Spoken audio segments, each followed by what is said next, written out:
This is the Washington Times front page for Tuesday, May 16th, 2023. Thanks for joining us. I'm George Gerbo. The Biden administration is boasting after a major surge of migrants at the southern U.S. border with Mexico didn't materialize. Stephen Dinan reports the Border Patrol was running at fewer than 5,000 apprehensions daily from Friday through Sunday, compared with 10,000 daily from Monday through Thursday last week. The administration says foreign governments have stepped up their own border security, and migrants are becoming reluctant to shift from border jumping to using legal avenues of entry.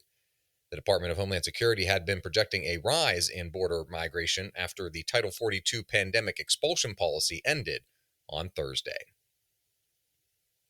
Special Counsel John Durham closed his 4-year investigation of the FBI's probe of alleged links between Russia and Donald Trump's 2016 campaign with a critical report on the Bureau's conduct, but with no new criminal charges. Jeff Murdoch reports the report slammed the Bureau and its top officials for disregarding their own rules in attempts to target Trump.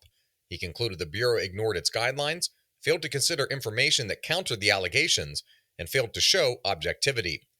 Despite the rebuke, Durham did not recommend any wholesale changes to the FBI's guidelines or its policies. The report did urge the Bureau to appoint an agent or lawyer to oversee politically sensitive investigations in the future. The Environmental Protection Agency's proposals for natural gas and coal-fired power plants aim to eliminate nearly all of their carbon emissions by 2040. But Susan Ferricchio reports those providing and distributing the power say the rules would undermine the electric grid.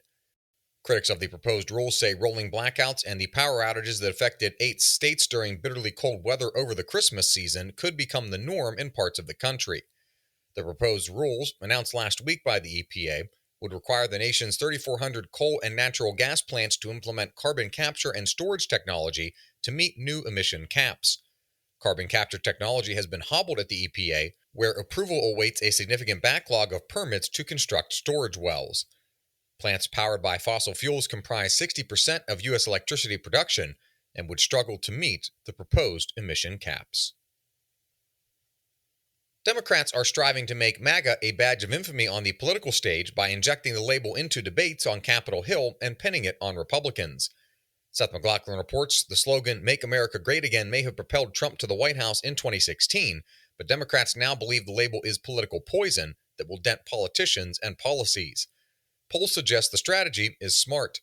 NBC News last month released a survey of 1,000 adults nationwide, finding that 45% had a negative view of the slogan and only 24% had a positive view. Others were unfamiliar with the slogan or unsure where they stood. And finally, South Africa suddenly finds itself in a diplomatic dust-up over the war in Ukraine and over whether the man who started the war, Vladimir Putin, should be welcomed there later this year. South Africa is trying to balance good relations with the Biden administration with its historic ties to Russia and before that, the Soviet Union. It was long a supporter of the fight against apartheid in South Africa, and more recently, Russia and South Africa have collaborated as charter members of the informal collective of rising economic powers that also includes China, India, and Brazil. Find all today's front page stories at WashingtonTimes.com/front page or on the Washington Times app, and find us wherever you get your podcasts. Just search Washington Times in any major podcast app. You can also find us on Twitter and Instagram at Wash Times for breaking news, sports, commentary, and more. For the Washington Times, I'm George Gerbo.